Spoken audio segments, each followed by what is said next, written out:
Hello, welcome to Vishakha astro channel. Vishakha astro channel में आपका स्वागत है।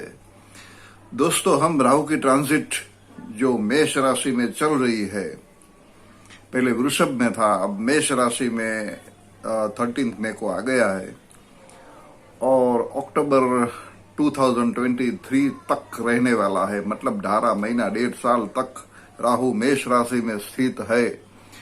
तो विविध जन्म लग्नों के लिए ये मेष राशि का राहु कैसा फल देगा उसके बारे में हम थोड़े बहुत डिस्कशन करते हैं। तो आज हम बात करेंगे वृश्चिक लग्न के जातकों के लिए मेष राशि का राहु का ट्रांजिट कैसा रहेगा। It is very interesting, please ध्यान से देखिए पूरा वीडियो। अगर आपकी हॉरोस्कोप में फर्स्ट हाउस में 1 अंक लिखा है तो आप वृश्चिक लग्न के जातक है। आपका वृश्चिक लग्न का मालिक मंगल है और छठे भुवन में भी मेष राशि है, वहां भी मंगल का घर है जहां राहु स्थित है, मंगल के घर में। तो वैसे तो राहु की परिणाम जो है वो विपरीत होता है, कुछ समझ में नहीं आता है। उसकी जो हिलचाल होती है अपने स्वार्थ के लिए होती है, तो थोड़ा बहुत नुकसान भी करता है। लेकिन शास्त्र में लिखा है तीसरे, छठे और 11 भुवन का राहु फायदा करता है, फायदेमंद है।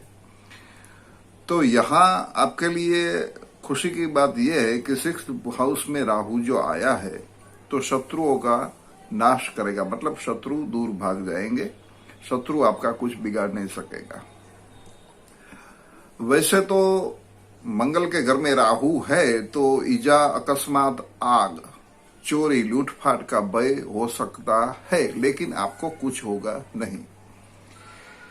ये सब चीजें हो सकती है क्योंकि राहु और मंगल छठे भाव में है। छठा भाव जो है रोग, शत्रु, कोर्ट कचहरी का स्थान है, नौकरी का स्थान है, जहां कुछ उथल पाथल तो जरूर करेगा, लेकिन आपको कोई नुकसान होने वाला नहीं है।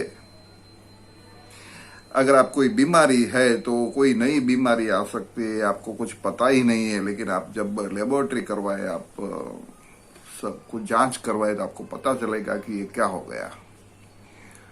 तो वो बीमारी एंटर हो सकती है, लेकिन उसका इलाज जरूर होगा और आपको कुछ होने वाला नहीं है। कोर्ट कचहरी का भी मामला है, किसी को पैसा किसी के पास से लिया है, आप वापस नहीं दे सकते हैं, तो कोर्ट कचहरी का मामला हो सकता है। तो जहां आपको कुछ केसेस में आपको अटेंड करना पड़ेगा, लेकिन एंड में आपको फायदा रहेगा, आपकी फेवर में केस होगा। रिजल्ट कहा जाता है कि अगर गुनहगार को फांसी की सजा भी मिल गई है तो मेष राशि का मंगल छठा स्थान में है तो उसकी फांसी की सजा भी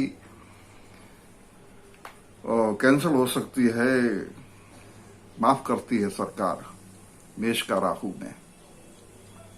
ये भी हमने देखा है, सुना है। तो कहने का मतलब ये है कि मेष का राहु छठे स्थान में शुरुआत में आपको लगेगा भय फैलाएगा, लेकिन ओवरऑल आपके लिए कोई नुकसान नहीं करेगा राहु छठा स्थान में। और यहाँ राहु जो है वो 5th दृष्टि से आपके कर्म भुवन को देखता है। 10वां स्थान पिता का स्थान भी है, आपका कर्म का स्थान है। आप जो भी कर्म करते हैं तो उस कैसे किस्म का आप कर्म करते हैं, क्या है nature of work, depends on 10th house. 10वें भुवन में जहां राहु की दृष्टि है तो कुछ ना कुछ गड़बड़ी करेगा। जूनियर और सीनियर की लड़ाई चालू रह सकती है, कुछ ना कुछ नया प्रॉब्लम क्रिएट हो सकता है नौकरी में, लेकिन ओवरऑल आपको कोई नुकसान नहीं होगा। लेकिन आपको कुछ सावधानी रखनी जरूरी है।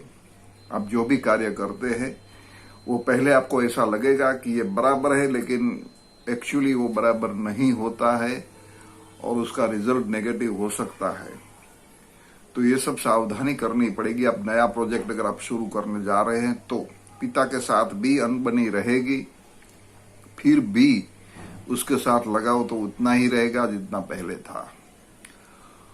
और यहाँ राहु की दृष्टि सीधी 7वें स्थान पर देखती है जहां केतु भी है।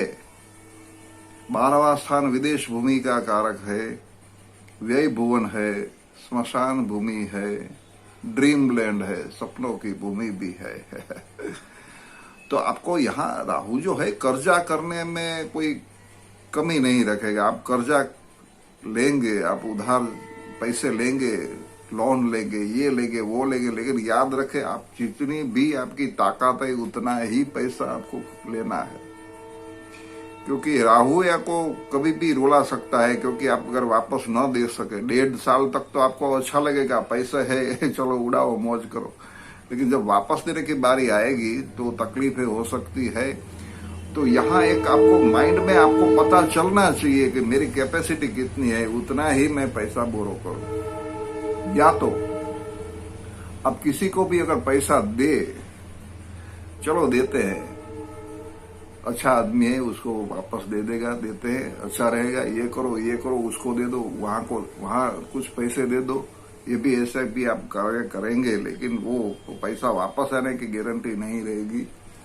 तो आपको भी व्यक्ति को पहचानना पड़ेगा और सावधानी रखनी पड़ेगी कि भाई क्या करना है, किसको देना है। विदेश यात्रा के लिए भी आपको भ्रमित कर सकता है राहु। आप कहीं भी जाओ, कंट्री में आप जाएंगे, जरूर जाएंगे, लेकिन आपका जो मकसद है वो शायद पूरा नहीं होगा, क्योंकि राहु आपको सपने दिखाएगा, बड़े बड़े सपने दिखाएंगे, मैं ये करूं, मैं वो करूं, मैं यहां जाऊं, मैं वहां जाऊं, लेकिन आपका जो मकसद है, आपका टारगेट है, वो आप डायरेक्शन गलत दिशा में चले जाएंगे, तो आपका कार्य अधूरा रह सकता है और आपको वापस आना पड़ेगा। तो यहाँ जो चीज है सोच समझ के आगे चलना है। और 9वीं दृष्टि से आपका धन भुवन को देखता है राहु। तो वह तो मैंने अभी भी बात की, क्योंकि वही भुवन में भी राहु केतु की इफेक्ट है। तो पैसा अब भी जितना भी आप पैसा इकट्ठा करने की कोशिश करेंगे तो इकट्ठा नहीं होगा। स्टॉक ऑफ मनी जो है वो ज्यादा नहीं रहेगा। आप जो भी पैसा आएंगे वो ज्यादा खर्च करेंगे आप। और परिवार में भी, परिवार के सदस्यों के साथ भी आपका वर्तन वाणी में थोड़ा ख्याल रखना पड़ेगा, क्योंकि डिस्टेंस अगर बढ़ न जाए। ये परिवार का स्थान भी है, दूसरा स्थान वाणी का स्थान भी है। आप जो भी बोलेंगे तो वो आप जो भी ड्रामेटिक लैंग्वेज रहेगी आपकी, कि आप जो भी कुछ स्वार्थ के लिए, कुछ भी पाने के लिए आप मीठा मीठा बोलेंगे और सपने दिखाएंगे लोगों को, लेकिन आप वैसा करेंगे नहीं। तो ये जब पता चलेगा आपके सगे संबंधी या दोस्तों को तो भाई ये तो ऐसा नहीं किया है, तो आपसे दूर चले जाएंगे। तो ये सब चीजें में आपको सावधानी रखनी पड़ेगी। संबंध कैसे क्रिएट किया है, कैसे मेंटेन करना है, उसके ऊपर थोड़ा फोकस देना है आपको। जो राहु ओवरऑल वृश्चिक लग्न के लिए 6th हाउस में है तो अच्छा है। ज्यादातर आपके शत्रु पर प्रभाव है, शत्रु कोई नुकसान आपका नहीं कर सकेगा। तो ये थोड़ा बहुत अच्छा है आपके लिए। 1.5 साल तक थोड़ी सावधानी रखनी है। तो वृश्चिक लग्न के जातकों के लिए राहु का हमने इफेक्ट ट्रांजिट में कैसा रहेगा वो बताया। ये वीडियो जरूर आपको अच्छी लगी है तो आप जरूर लाइक कीजिए और शेयर भी कीजिए। अगर चैनल सब्सक्राइब नहीं किया तो सब्सक्राइब भी कीजिए। नोटिफिकेशन बेल को भी टच कीजिए ताकि आने वाली वीडियो आपको नोटिफाइड किया जाए। Thanks for watching.